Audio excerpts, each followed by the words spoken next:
Selamat datang di Rolasan.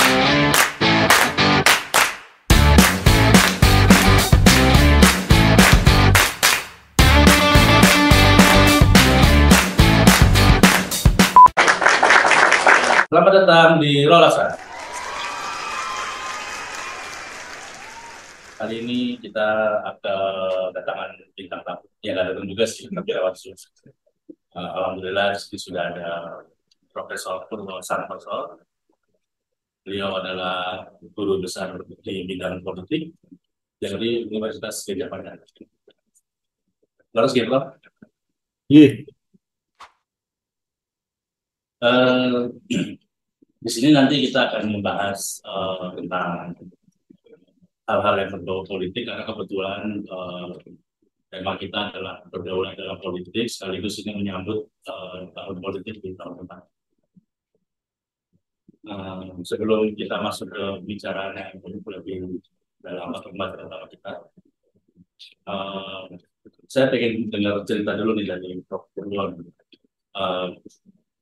Kenapa waktu dulu itu Prof itu tertarik untuk memilih jurusan politik, belajar ilmu politik secara apa ini formal gitu kan, karena hingga menjadi guru besar seperti sekarang. Apa yang menginspirasi dari Profesor Purwon pada waktu itu? seperti simpel Mas. Saya tuh anaknya pegawai kecamatan, ingin jadi pejabat bapak saya, tetapi saya nggak suka. Maunya saya jadi guru sehingga masuknya ke ilmu politik UGM, tapi akhirnya jadi guru dan kesampean jadi guru. Katanya malah guru besar. Tapi nggak jadi pejabat ya, malah menuju jadi guru besarnya ini ya Prof ya. Iya, kalaulah eh, jadi pejabat dalam tanda kutip itu saya mendapatkan amanah dari kiai-kiai di DIY untuk merancang dan memimpin Universitas NU. Itu kalau boleh dibilang jabatan tertinggi, tapi ya tetap saja akademik.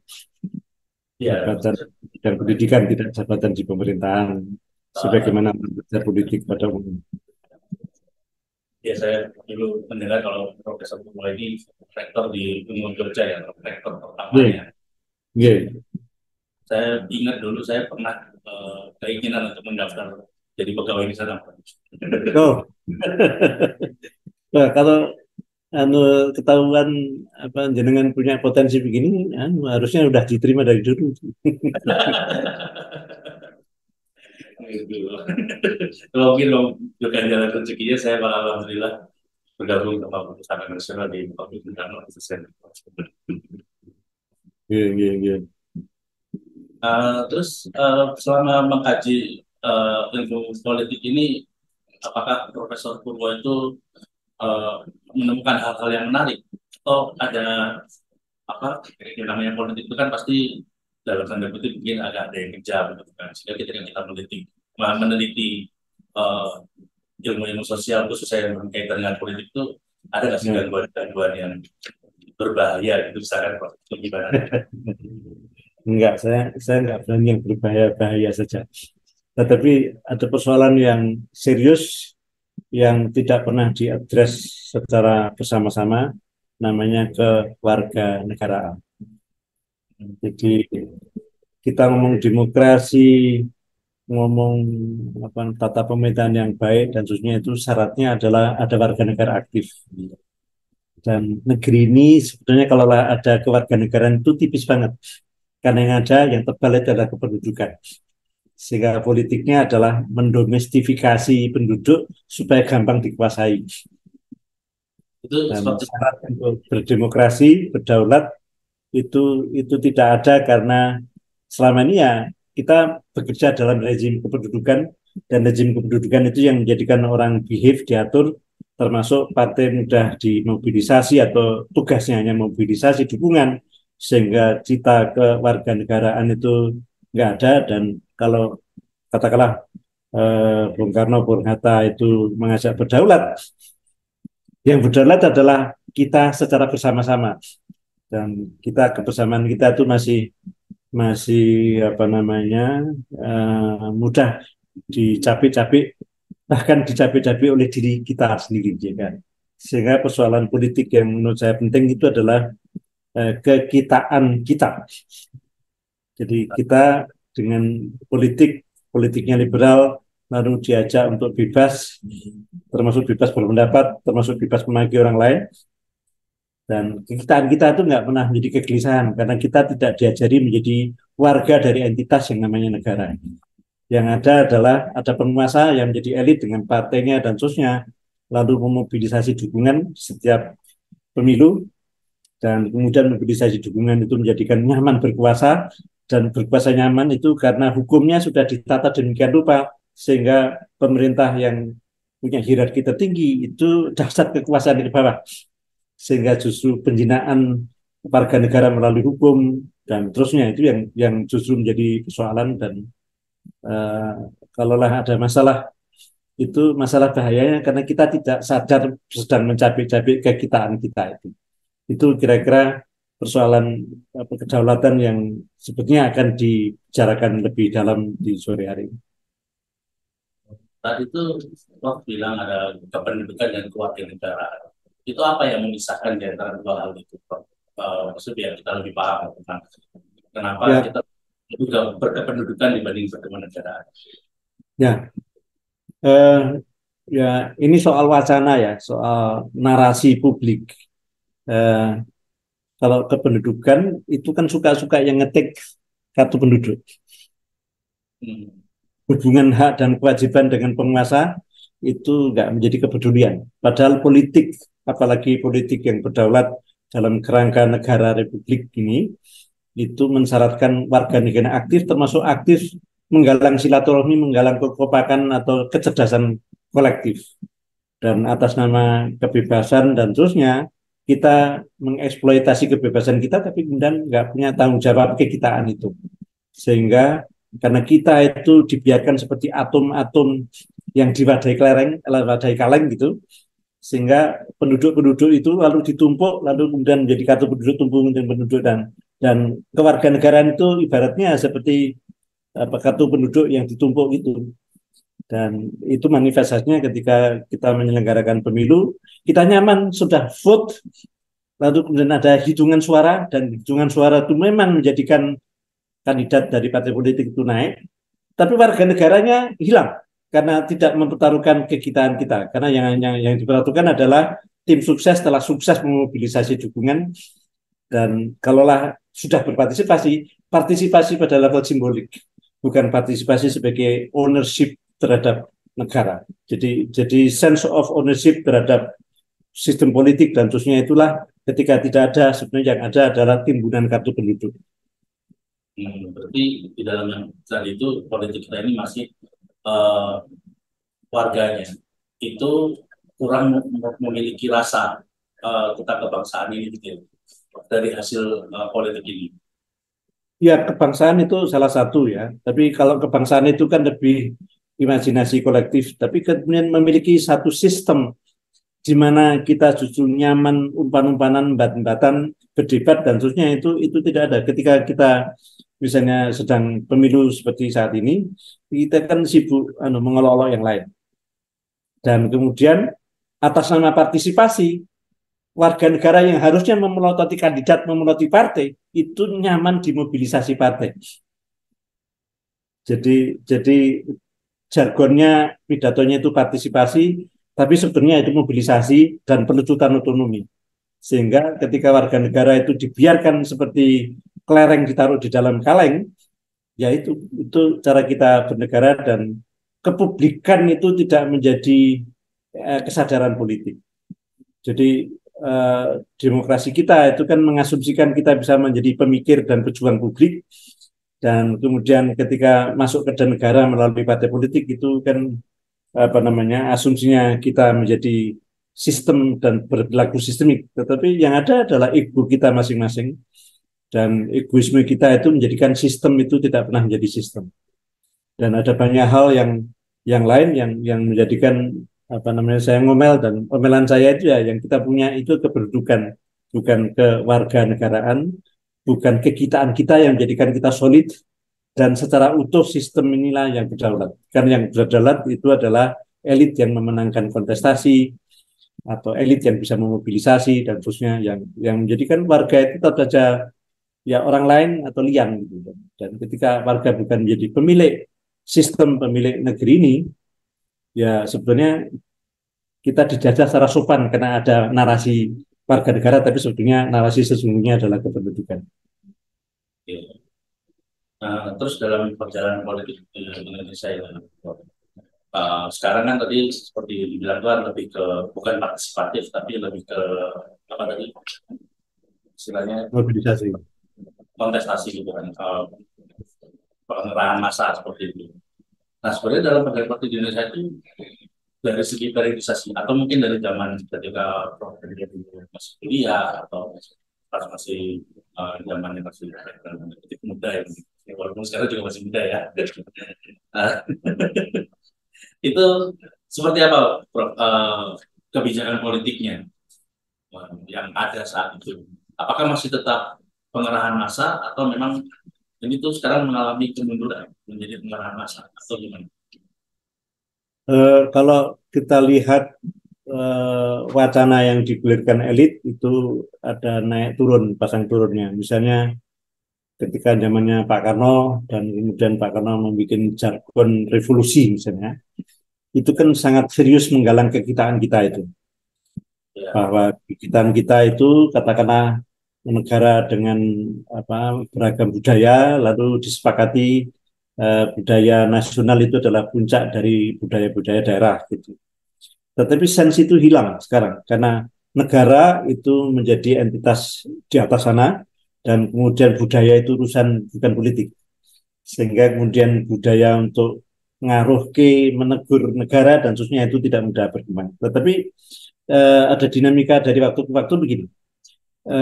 Para tokoh aktivis di awal-awal era kemerdekaan itu kan sangat fasih belajar ideologi dan kemudian debat ideologis itu begitu kuatnya sehingga kualitas debatnya itu luar biasa kuat.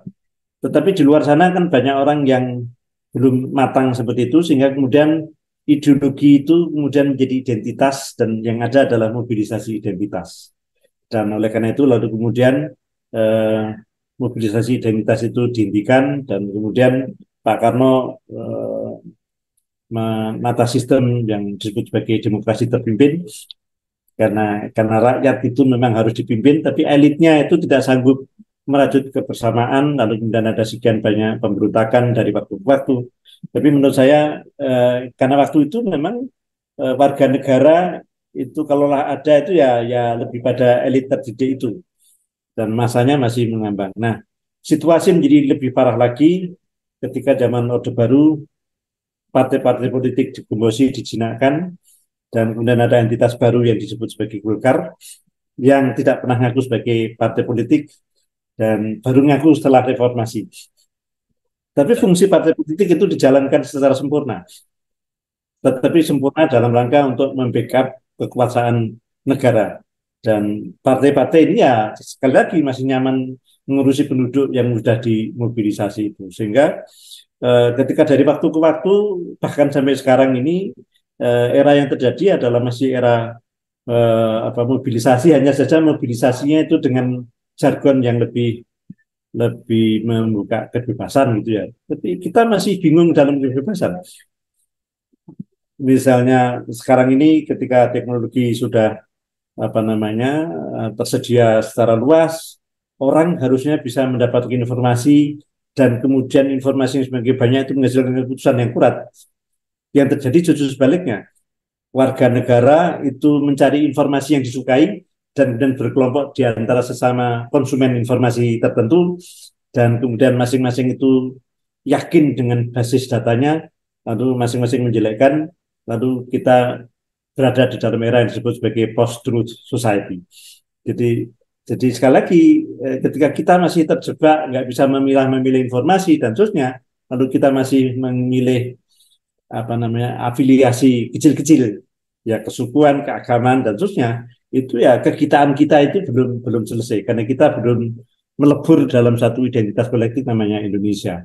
Jadi eh, ke ke riskannya itu nggak terlalu terasa karena ya nyatanya kita baik-baik saja. Tapi dengan diguncang sedikit itu kita bingung. Dan justru justru tersedianya informasi kali ini itu tidak membuat kita lebih cerdas dan bijaksana, tetapi lebih rapuh dan teknologi sebenarnya lebih mendomestifikasi kita daripada mencerdaskan kita. Ini politik kewargaan yang saya rasakan dan dari waktu ke waktu itu tidak menjadi kepedulian dan apa namanya banyak hal tadi teknologi, pengorganisasian partai, birokrasi dan khususnya itu seperti itu sehingga kemudian kalau ngomong kedaulatan itu agak susah. Kalau kedaulatan itu lebih retorikanya pejabat daripada aktualisasi kerakyatan. Eh, Bagaimana tadi sudah dikatakan bahwa eh, yang akan kita bicarakan hari ini adalah salah satu dari Trisakti yang dibicarakan tentang yaitu berdaulat dalam politik. Tadi sudah dibahas juga bahwa kita sekarang dari politik yang organisasi politik. Nah, sebenarnya berdaulat itu harusnya seperti apa sih? Dan berdaulat di bidang politik itu seperti apa menurut terkait hal ini? Kalau penghayatan atau tafsir saya, berdaulat itu ya justru dalam kolektivitas itu kita bisa menyelesaikan identitas yang beragam. Dalam keragaman itu kita bisa membuat rumusan-rumusan yang melampaui aspirasi orang per orang. Sehingga kemudian ada visi strategis, ada macam-macam itu dan ini lebih dari sekedar penjumlahan. Dan karena kita masih punya ego kecil, self kecil ya, bukan self besar Indonesia, maka sebetulnya kedaulatan itu ya masih rapuh justru karena kita tidak sanggup memelihara kekitaan kita itu. Dan apa namanya, ya memang sense kekitaan itu apa namanya dari waktu ke waktu terlihat lebih bagus, tetapi kekitaan itu menjadi apa namanya riskan ketika kita tidak bisa membedakan antara kebebasan dengan apa namanya sinergi untuk umpan-umpanan. Jadi katakanlah setelah Orde Baru kita mengatakan kita demokrasi, tapi sebenarnya yang terjadi adalah luapan liberalisasi. Dan demokrasi dalam pengertian popular kontrol, kontrol publik terhadap negara itu kalau ada itu sangat-sangat minimalis dan kita memalsukan kebebasan itu dengan kedaulatan sehingga yang kita nikmati sebenarnya kita berhak semau gue ya, tapi pada saat yang sama kita merasa berdaulat karena ada hal-hal yang menjadi apa namanya cita-cita bersama itu tidak terlampiaskan dengan baik. Saya ingin menggunakan contohnya orang-orang Cina ketika suatu saat saya jalan-jalan di Melbourne atau di Sydney, Australia, kita ngobrol dengan bule-bule di sana dan kita orang Indonesia dan bule-bule itu sudah ngopi-ngopi di kampus, lalu jam 10 malam itu lewat mahasiswa-mahasiswa Cina. Itu mereka baru bubar dari perpustakaan. Justru karena pride mereka merasa tertinggal atau harus nyelip negara-negara maju, caranya nyelip itu adalah dengan punya etika berjuang yang luar biasa dan apa namanya orang-orang Cina itu kalaulah tidak mengikrarkan itu semacam bersumpah bahwa dia akan mengalahkan Barat dan mengalahkan Barat itu harus dibayar dengan apa namanya langkah-langkah yang luar biasa dan itu dilakukan oleh mahasiswa Cina di mana-mana pun sehingga dengan mungkin kekitaan mereka itu menghasilkan superioritas dan yang kita ikuti adalah oke, superioritasnya negara-negara Barat lalu sudah menang karena punya apa namanya tatanan membuka kebebasan tapi kemudian kebersamaan yang menghasilkan langkah yang luar biasa itu itu tidak dengan mudah ditata sebagai konsensus nasional karena kita menyamakan apa demokrasi dengan liberalisasi gitu. Jadi ini ada apa namanya kecanggungan dalam ideologi dan kemudian yang aneh lagi adalah ketika zaman sekarang ini kita mengatakan apa demokrasi dan demokrasi itu kebebasan, ya semua orang tidak ada yang merasa gusar karena demokrasi itu lebih persoalan aktualisasi kebebasan. Padahal itu hanyalah varian demokrasi liberal yang hadir di Indonesia tanpa deklarasi siapapun. Ya, jadi sejak lama bahkan sebelum Orde Baru itu mulai ditegakkan itu kan sebenarnya liberalisasi sudah menghantui kita dan kemudian kita punya jargon anti liberalisme dan seterusnya, dan jargon itu tidak lagi dikatakan sekarang, tetapi tetapi prakteknya itu masih ada, dan kita punya Pancasila, punya macam-macam, itu tidak mencerminkan kita kita ini sebenarnya satu negara yang berdaulat, justru karena kita tidak bisa membedakan kedaulatan itu dengan kebebasan. Dan praktek ekonomi neoliberal itulah yang menjadikan kita tidak bisa seambisius tadi orang Cina tadi yang saya ilustrasikan itu. Terus untuk biar kita bisa masuk ke dalam apa seperti orang Cina tadi itu secara ideologis kita merasa bahwa kita ini emang secara bersama-sama ingin bagus bernegara. Itu pendidikan politik seperti apa yang efektif untuk meningkatkan kesadaran warga negara ini? Secara prosedural sudah ada mata kuliah yang diwajibkan universitas, diajarkan di universitas, mata kuliah agama, Pancasila, kewarganegaraan, dan bahasa Indonesia. Tapi mata kuliah itu adalah pembelanjaan SKS. Kalau SKS-nya sudah dibelanjakan, selesai. Rektor tidak ada yang merasa bersalah telah mengkhianati amanah Kepres itu. Dan yang ada adalah proses membiarkan SKS itu terbelanjakan tanpa perubahan apapun. Jadi skemanya sudah dirancang, dan kemudian pendidikan kewarganegaraan, agama, dan seterusnya itu tersekat-sekat oleh SKS. Yang penting itu jumlah SKS-nya terbelanjakan. Ya. Kalau tidak ada outcome, tidak ada perubahan apa-apa, nggak apa-apa. Karena yang penting kan sudah ada huruf ABC yang ditulis oleh dosen, mengasumsikan kualitasnya membaik. Tapi ini adalah tumpukan kertasnya sama dengan tumpukan KTP yang ditambah. Bukan kekuatan warga negara yang semakin membaik gitu. Karena terjebak dalam retorika atau administrasi itu. Karena kewarganegaraan itu bukan kapasitas kolektif dan kecerdasan kolektif atau kearifan karena bisa mengelola hal yang berantai, yang beragam itu. Jadi apa namanya, pendidikan kewarganegaraan harus direvisi secara mendasar, dan saya sudah teriak sana sini di UGM sendiri, saya sudah ngomong, dan kemudian ya ditindaklanjuti, tapi di tengah jalan orang sudah lupa dan saya melongo lagi karena ada pendidikan kewarganegaraan yang secara resmi diwajibkan, tetapi secara resmi juga diabaikan.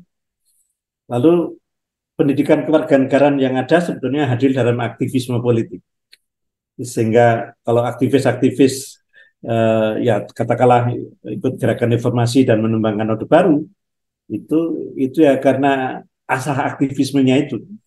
Dan warga negara yang aktif itulah yang kami sebut sebagai syarat untuk demokrasi.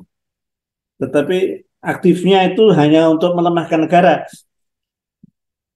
Jadi aktivis-aktivis itu merasa bangga kalau sudah melumpuhkan negara, lalu dia menang.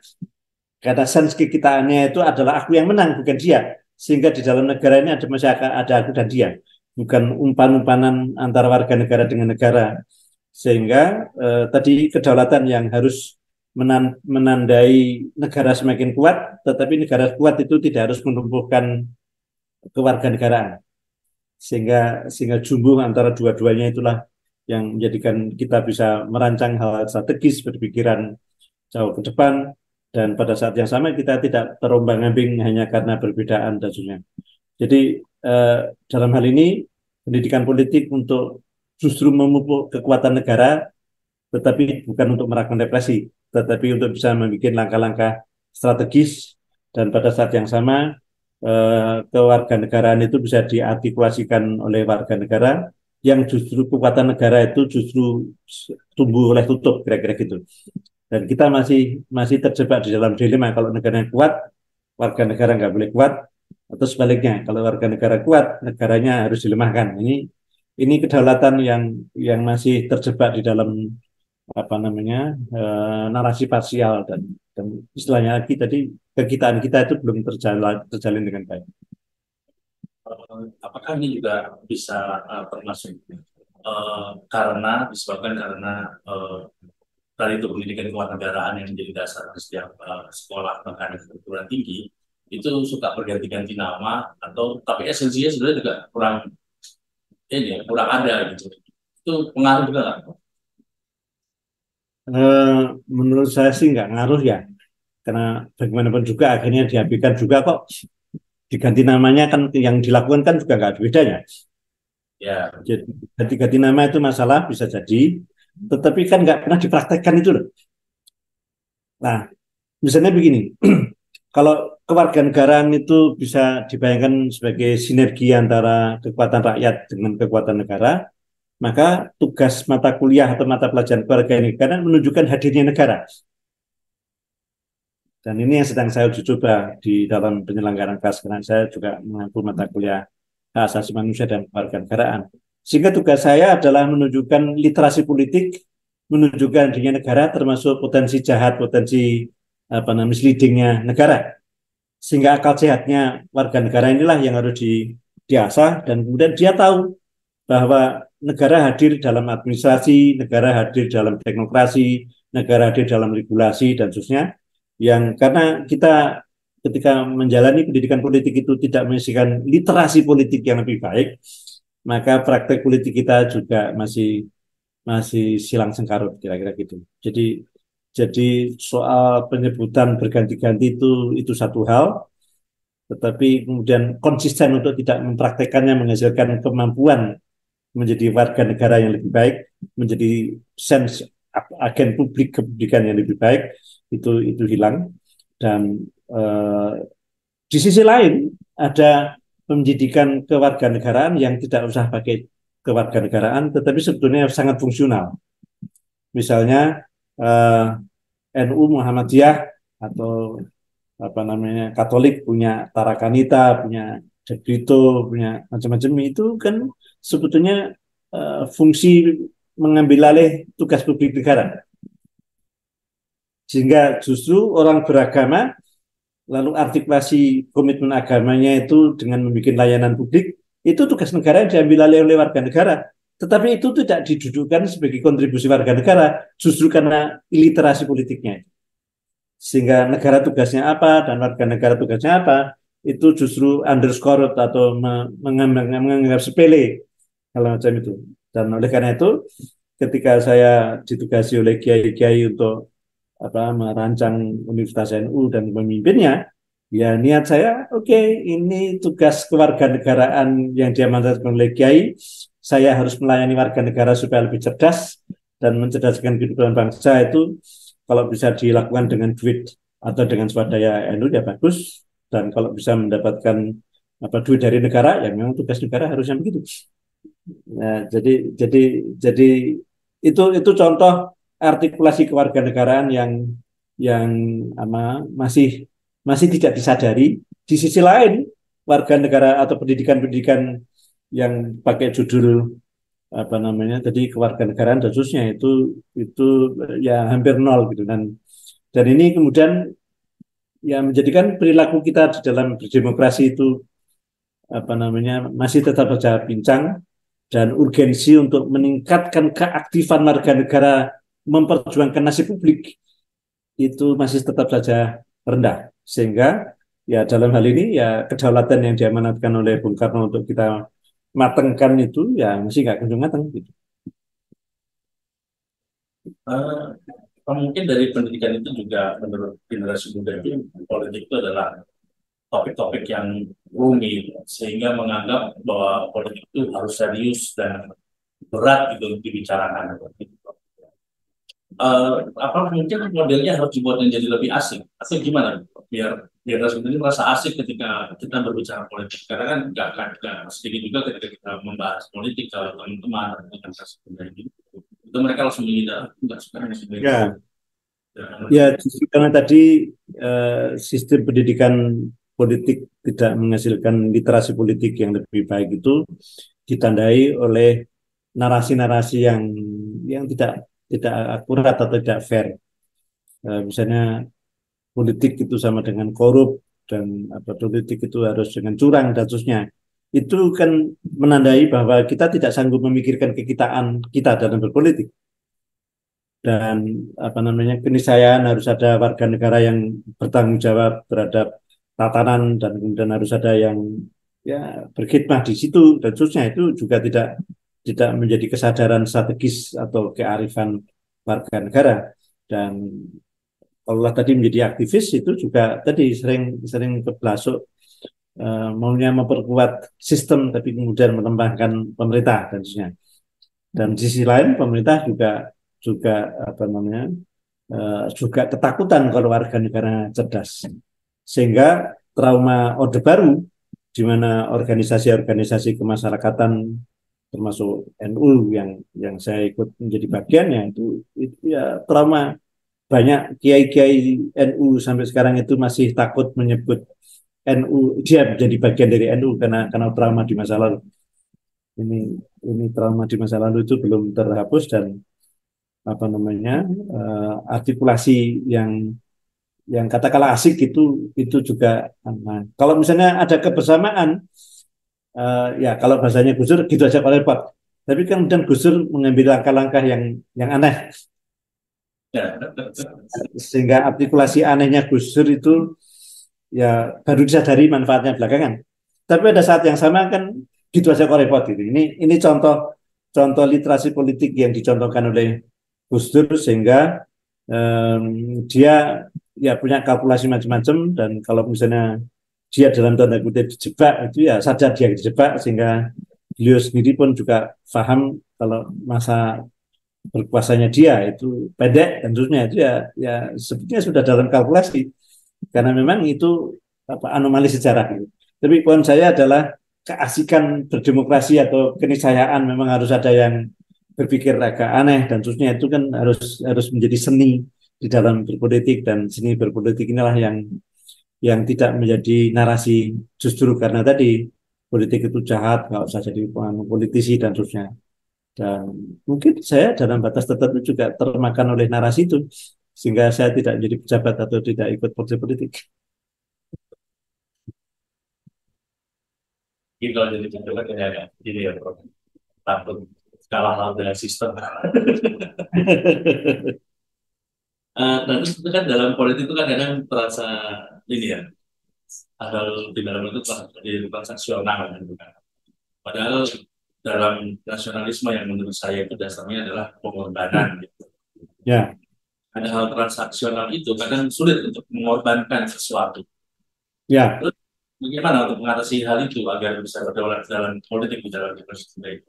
Biar kita tidak terjebak dalam hal yang transaksional. ya, Nah, ya, gue dapat ini kalau misalkan gue harus kayak gini dan saya ya, ya. Jadi, ya, yang saya dambakan itu mengerasnya etika politik kewarganegaraan. Ya, jadi kalau kewarganegaraan itu sebagai ajaran, sebagai tata nilai itu given, lalu semua orang berpikir dengan cara begitu, maka kemudian kemungkinan untuk mencurangi orang lain, termasuk mengambil langkah-langkah pragmatis atau langkah-langkah yang tidak terpuji itu bisa dihindari. Tetapi karena pendidikan politik kita tidak mengkristalkan etika berwarga negara, etika kewarganegaraan, lalu sampai sekarang kita masih tergopoh-gopoh menghadapi situasi itu. Maksud saya begini, uh, oke, bahwa dalam relasi sosial dalam realitas sehari-hari itu ada orang yang melanggar menyimpang. Tetapi kalau standar kepantasan yang diwacanakan itu menghasilkan etika dan masing-masing orang itu menggerayangi itu, lalu kemudian dengan ditegur, dipersoalkan sedikit itu akan balik. Nah, tapi karena tidak menjadi komitmen etik, lalu kemudian kita selalu menggunakan bahasa hukum, bahasa formalitas hukum, sehingga kewarganegaraan itu ketika tidak sempat menjadi etik, itu ya jadi masalah. Ya kita ambil contoh hari ini sekarang. Mahkamah Konstitusi sudah menyetujui gugatan perorangan karena memang Mahkamah Konstitusi itu kan menjamin hak warga negara untuk diperlakukan adil secara hukum dan kemudian kita tahu ada mobilisasi apa namanya proses deliberatif di dalam Mahkamah Konstitusi dan kemudian eh, implikasinya lalu kemudian tadi langkahnya itu justru mencoreng muka MK sendiri dan ini kan sebenarnya pelacuran negara, pelacuran aparatur negara dan itu menghasilkan kecaman publik yang ada di mana-mana dan kecaman publik itu kan sebenarnya kristalisasi dari etika kewarganegaraan itu. Dan kalau otoritas tetap saja menggunakan dasar legalitasnya dan seterusnya, ya itu sekali lagi mengkonfirmasi bahwa kewarganegaraan kita belum matang. Sehingga ngomong kedaulatan Indonesia dan seterusnya itu ya tidak kunjung selesai karena kita masih apa namanya pindah ranah yang harusnya diselesaikan secara etik itu kemudian dialihkan menjadi apa namanya adu pasal-pasal hukum dan urusannya menjadi rumit. Ini berkelitnya memegang komitmen etik, lalu kemudian yang melakukan pelanggaran etik itu tidak menyadari fungsinya sedang melakukan pelacuran kedaulatan. Ini kan ada pelacuran kedaulatan dan tidak ada yang meratapi. Kalau ada diratapi ya dasar gitu ya. Sehingga kemudian tadi komitmen etiknya itu longgar. Nah, menempa komitmen etik inilah yang menjadi tuntutan utama. Sehingga kalau misalnya, oke, gerakan money politik itu adalah gerakan pelacuran kedaulatan terhadap kedaulatan diri kita sendiri, itu tidak menjadi kesepakatan etik. Ya kita tetap saja ngomong dan kemudian semua orang mengatakan tegakkan hukum, lalu kemudian nunggu dijebak oleh KPK.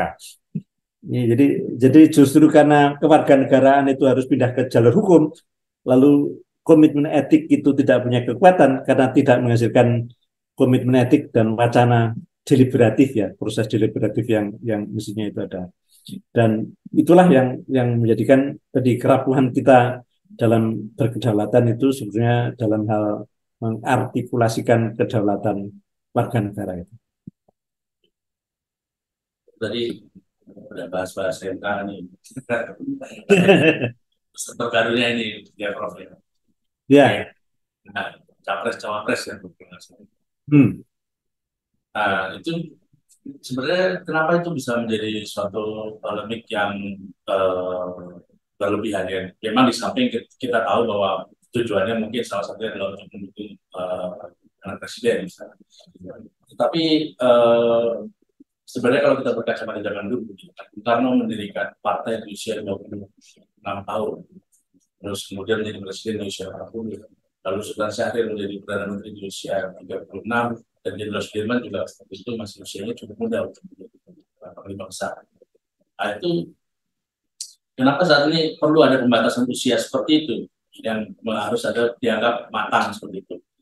Padahal kan harapannya generasi muda ini tuh bisa berperan di dalam dunia politik itu sudah sampai ke tingkat nasional, tidak hanya daerah. Itu gimana Pak? Oke, saya ingin menggunakan narasi standar bahwa keputusan MK itu adalah open legal policy. Lebih spesifik lagi, pembatasan usia itu nggak ada teori demokrasinya. Kalau demokrasi yang diadopsi adalah demokrasi prosedural, karena itu adalah hak warga negara. Ya, jadi tidak ada batas yang semestinya dibatasi. Sehingga kalau kata manusia dewasa, ya dewasa itu yang menjadikan ukuran. Lalu kemudian kalau secara hukum tadi usia muda itu mau dilakukan dilindungi, ya mungkin lebih bijaksana kalau itu dilakukan setelah Pilpres. Sehingga ini betul-betul rentak muda bukan untuk Gibran. Ini problematikanya di situ. Dalam peraturan tradisi pengaturan perundang-undangan di Amerika Serikat misalnya, kalau presiden itu mengusulkan ketentuan tentang kementerian misalnya, itu hanya boleh dilakukan setelah dia tidak menjabat. Karena ini standar etiknya diubah. Dan oleh karena itu supaya tidak ada konflik of interest, itu dilakukan setelah presiden yang bersangkutan itu tidak lagi menjabat. Nah, begitu juga ini. Kalau ini adalah persoalan anak muda dan anak muda ini adalah Gibran, maka akan lebih bijaksana kalau mengubah aturan itu, standar etiknya, kompeten dan tidak kompeten, usia dan seterusnya itu akan lebih bijaksana dan menghilangkan kontroversi yang tidak perlu. Karena kontroversinya ini lebih persoalan tapi open legal policy, dan kalau ini katakanlah memang demi bonus demografi dan anak muda memang harus zamannya, ya sebenarnya tidak alasan teoritik apapun dalam teori demokrasi yang dilanggar. Karena itu persoalan hak dan kesetaraan di depan hukum, kira-kira. Hanya saja tadi kearifan para politisi yang sudah terpola di masa lalu, bahwa pengalaman itu penting dan seterusnya. Tapi kalau dari teori demokrasi liberal, demokrasi libertarian yang tadi saya maksudkan, itu sebenarnya nggak ada basis untuk itu, dan ini hanya soal timing sebetulnya. Lalu publik dengan mudah menunjukkan anomali dari perilaku hukum yang itu dikeluarkan oleh anggota hakim konstitusi sendiri gitu, dan kemudian ini problematiknya sangat sangat parah gitu. Karena apa? Karena keputusan MK itu pada akhirnya harus mengikat dan final. Jadi saya tidak dalam posisi untuk menghalangi anak muda, karena teori demokrasi tidak memberi dasar untuk itu. Dan kalau ini open legal policy, ya kemudian perdebatan publik di era yang tidak sedang panas kayak gini itu yang menjadi lebih bijaksana. Ini soal tepo-tepo di dalam melakukan norma etik, dan karena kita biasa pindah dari diskusi etik ke diskusi hukum, lalu secara hukum itu sudah bisa mengikat, dan situasi MK itu adalah mengikat dan final. Dan itulah yang justru menjadi advantage, bukan sebagai kecurangan berkonstitusi, tetapi kemudian terasa dimanipulasi jadi orang muda tadi hanya menjadi alasan, bukan menjadi dasar filosofis untuk diberikan peran. Jadi memang timingnya saja yang kurang tepat ya. Tapi sebenarnya secara umum kita sesuai dengan demokrasi tadi tidak ada pembatasan umur seharusnya. Ya, kalau batas umum itu lebih wisdom ya, lebih kesadaran teknis, bukan kesadaran etis berdemokrasi gitu. Lalu kita sekarang membahas sedikit tentang partai politik. Kenapa setelah reformasi itu rasa-rasanya itu partai politik itu tidak seideologis dulu ketika saat zaman Bung Karno mungkin, atau ketika terbagi menjadi tiga di zaman Pak Harto. Gimana menurut itu? Ya, kita mewarisi sejarah Pak Harto, yang orang sejarawan itu mungkin melabeli ini pragmatisme politik ya, sehingga governable itu artinya partai-partainya bisa ditata diatur gitu. Dan ketika partai politik itu dikasih peran mengubah undang-undang dasar, melakukan banyak hal, partai politik tidak bisa mengendalikan dirinya sendiri, karena dia tidak bisa mengartikulasikan kepublikan tadi yang saya keluhkan. Jadi self-nya partai politik itu lebih penting daripada Indonesia. Bahasa konkretnya adalah, kalaulah mau berkuasa harus menang, sehingga semua partai politik itu berjuang untuk menang dulu. Sehingga dilema antara kemenangan dengan kemampuan berkuasa itu yang terus saja menghantui, dan pilihannya tetap saja pragmatis. Yang kedua, banyak hal yang terjadi di negeri ini itu ya, kalau dalam bahasa politik ya, ini terjebak dalam path dependency, karena yang terjadi di masa lalu hanya segitu, lalu ya hanya segini saja lah gitu, sehingga warga negara yang mengorganisir diri dalam partai politik itu saja perjuangan elit, sekelompok elit. Normatifnya, kalau demokrasi itu mau dijalankan dan rakyat yang berkuasa, rakyatlah yang memperalat partai politik. Yang kita miliki itu sebaliknya. Warga negara lah yang dimanipulasi, dimobilisasi oleh partai politik sampai sekarang, dan gaya mobilisasinya saja yang berubah. Ya, termasuk apa namanya eh, mengajukan anak muda ini hanya strategi elektoralnya partai politik yang cerdas membaca pasar anak muda, ataukah ini komitmen tadi seperti mewarisi narasinya Syahrir, Soekarno dan seterusnya mulai berjuang sejak usia muda.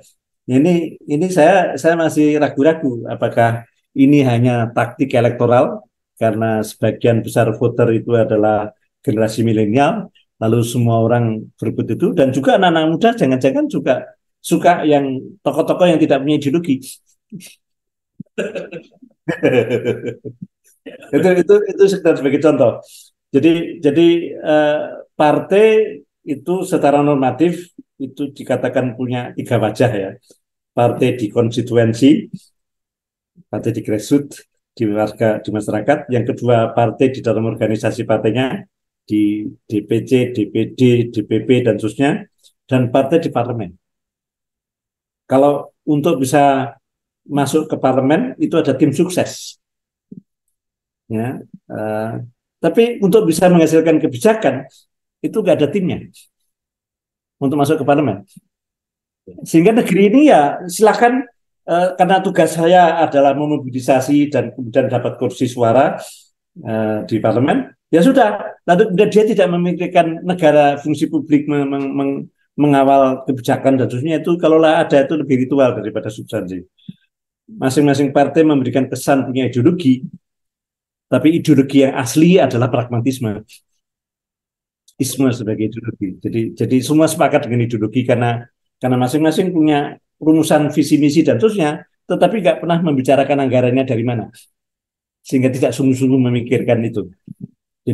Jadi partai itu tetap saja kelakuannya adalah memobilisasi, dan warga negara pun juga tidak marah dimobilisasi oleh partai.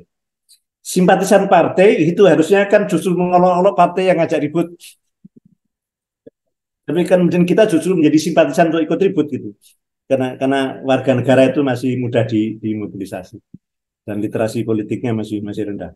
Sehingga apatisme supaya tidak dimobilisasi itu penanda kematangan warga negara. Dan kalau kita tidak ikut ribut, tidak ikut heboh, itu malah justru seolah-olah ketinggalan zaman. Padahal kemampuan kita supaya tidak dimobilisasi partai itu yang harusnya dilakukan. Tapi dari waktu ke waktu partai masih tetap saja begitu, dan fungsi partai untuk bisa menjadi perumus kebijakan itu apa namanya tidak terlalu kentara. Saya punya pengalaman, adik kelas saya itu anggota sekretariat DPR RI, kerja di DPR RI, dan suatu saat saya datang ke kantornya, lalu saya dibedai, Mas, itu lihat di rak itu. Lalu saya bilang, oke, dari kiri ke kanan semakin tebal. Ah, oke. Terus apa maknanya? Saya dibedai. Aku nggak ngerti. Lalu semakin ke kanan, Mas, itu semakin baru, semakin tebal. Itu artinya diskusinya berdele-dele, nggak jelas poinnya. Padahal itu semua dicatat secara perbatin oleh sekretariat dewan. Sehingga semakin ke kanan itu bobot diskusinya semakin tidak mutu. Tapi beban kertasnya makin berat. Ya, dan itu. Nah, di sisi lain juga kita dari kampus itu kan juga asik menjadi tim sukses, tim survei dan seterusnya, dan kita tidak sadar kita mengklaim cara kerja kita itu objektif, ilmiah dan seterusnya. Tapi kemudian yang panen manfaat dari survei itu bukan warga negara tetapi kandidat. Ini politik keilmuan kampus itu juga masih masih tidak keren lah, karena survei-survei itu bukan menjadikan kita lebih observe terhadap partai, tetapi itu hanya memudahkan partai memobilisasi kita. Jadi elit akademik juga bagian dari yang melangitkan tadi kekhilafan massal yang menjadikan sampai sekarang kita tidak berdaulat. Ya. Apa mungkin salah satu kenapa partai politik itu terasa tidak ideologis sekali itu bisa disebabkan juga karena tidak seperti zaman dulu ketika kita melayani di zaman nasional seperti Bung Karno, atau mungkin dari partai yang sudah dilarang itu pimpinannya itu kan selalu memobilisasi massa dan berbicara tentang ideologis mereka masing-masing, sehingga ada pendidikan politik dari partai politik itu sendiri kepada simpatisannya. Dan Hmm. saat ini kan hal-hal seperti itu sudah jarang sekali digembar-gemborkan. Apa juga salah satu itu, salah satu yang menjadi faktor, sehingga kita tidak Ya. merasa bahwa partai politik ini memiliki ideologis yang kuat. Ya, memang saya harus hati-hati ketika menghakimi partai ya. Jadi apa namanya, profil ideologis dan komitmen ideologis masing-masing partai itu beda-beda karena ada sistem kaderisasi yang berbeda-beda. Sejumlah partai itu memang sangat sangat serius melakukan kaderisasi, dan komitmen ideologis itu apa namanya teruji gitu. Meskipun ada ideologi yang tidak apa ya, tidak elok untuk dikatakan, yang sekarang jadi perbincangan, itu adalah asas kekeluargaan yang manifestasi adalah politik dinasti. Jadi hampir semua tokoh politik itu memikirkan keluarganya masing-masing, sehingga kita masih setia dengan Soeharto, asas kekeluargaan. Hanya saja ada yang tough, serius menempa kader-kadernya itu dengan kompetensi, dengan proses kaderisasi berjenjang dan sebagainya, ada yang longgar dan sebagainya. Tetapi ideologi kekeluargaan, asas kekeluargaan itu itu penanda kita belum menyelesaikan kekitaan kita tadi, asas kekitaan kita itu, dan apa namanya keluarga tertentu mendapatkan privilege di partai politik, dan hampir semua partai politik itu saya dengar kader-kadernya itu mengeluh dari semua partai yang uh, jadi ya itu mungkin ideologi yang sudah mapan dan tidak pernah disebut sebagai ideologi. Bahasa saya adalah asas kekeluargaan, dan memperhatikan keluarga itu ini saya. Bahkan tokoh reformis seperti Pak Amin Rais pun itu juga termakan dengan ucapannya sendiri, anti nepotisme, tapi juga menjalani gitu. Jadi ya itu sudah kodrat ideologi, dan ideologi yang tidak dilabeli ideologi tetapi efek ideologinya sangat sangat jelas gitu, kekeluargaan dan dinasti. Kita masuk ke akhir, sepertinya udah mau akhir ini proses. Oke. Lalu dengan kondisi politik saat ini sebenarnya, terus apa Prof, kira-kira tren politik Indonesia di masa yang akan datang?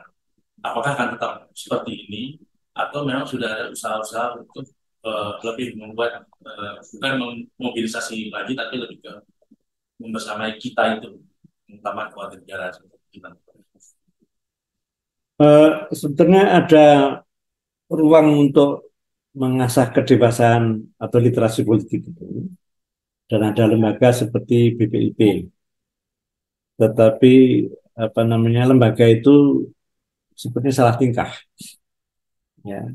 Yang diolah itu soal retorikanya, soal merdeka, salam Pancasila dan seterusnya, bukan soal komitmen ide antara antara yang ide normatif yang supaya menjadi pilihan-pilihan individu.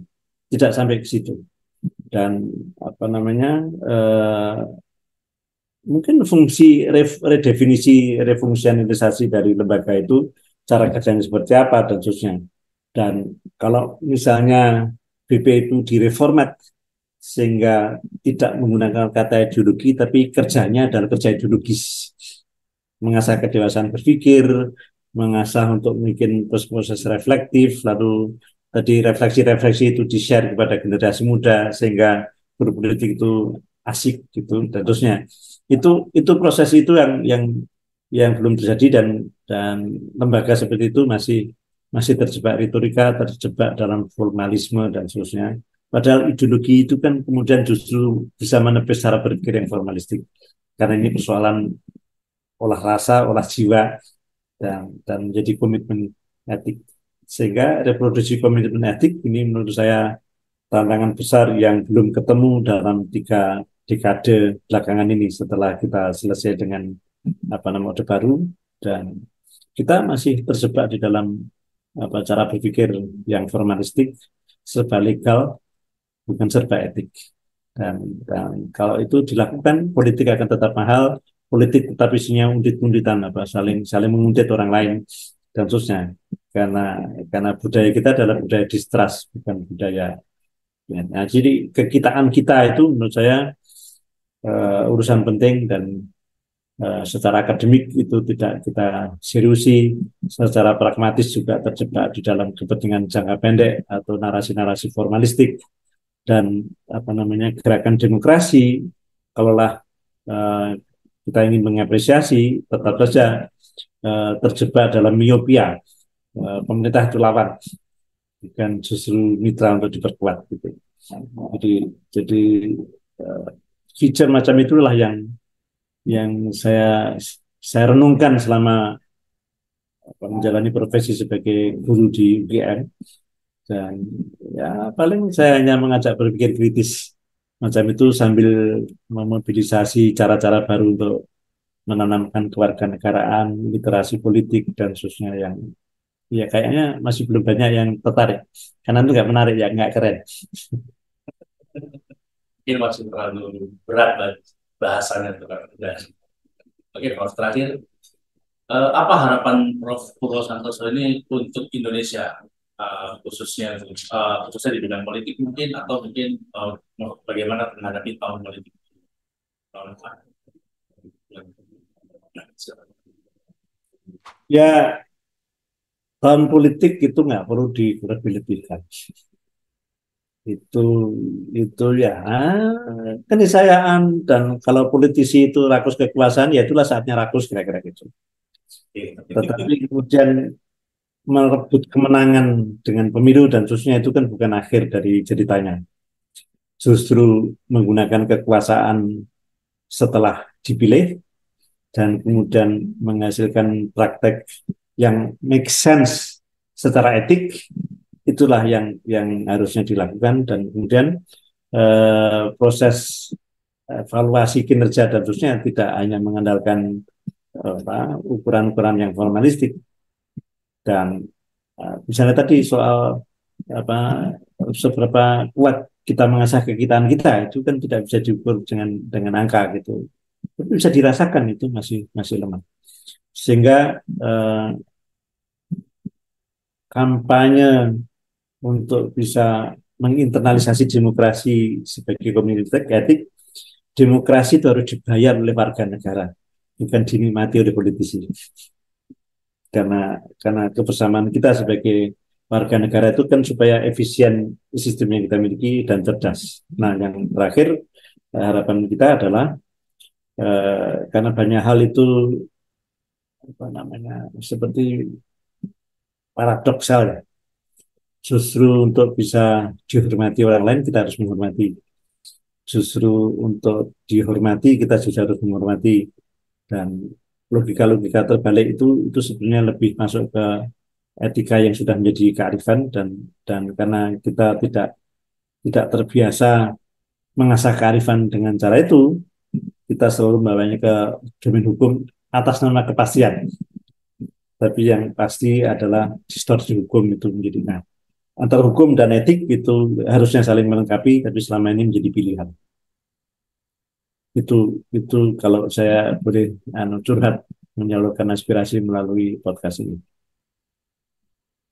Oke, terima kasih Prof. Purwo atas waktunya dan diskusinya di sore hari ini. Alhamdulillah Prof. Purwo berkenan, dan insya Allah ini nanti akan menjadi manifest buat kita semua bahwa berpolitik itu harus ada kesadaran, kita itu harus dibangun agar nyaman untuk semuanya. Gitu ya, Prof. Ya. Terima kasih. Terima kasih.